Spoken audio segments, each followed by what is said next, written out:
He's female and black.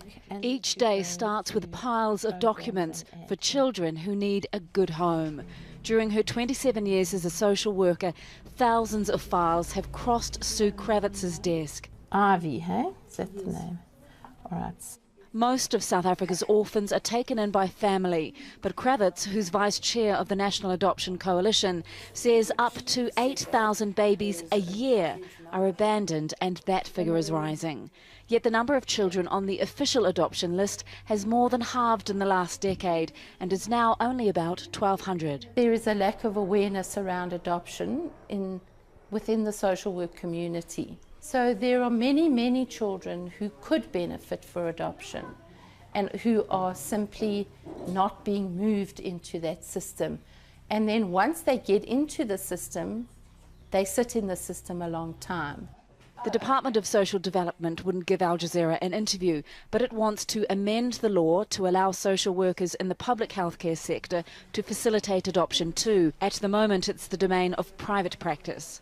The government says that by changing the law, it will make adoption more affordable, which could help address the current situation where the vast majority of people wanting to adopt are white and most want a white baby, yet very few are available, which raises the question of interracial adoption. It can be a sensitive topic. There are cultural elements where people believe that in African culture, children should remain within the family.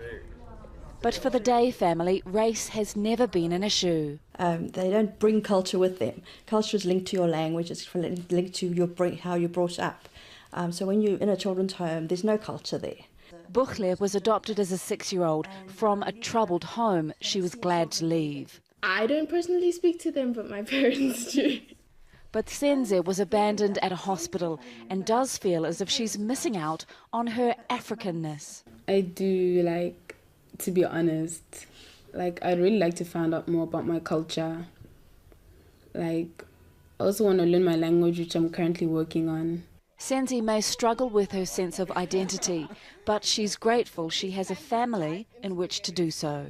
Tanya Page, Al Jazeera, Johannesburg.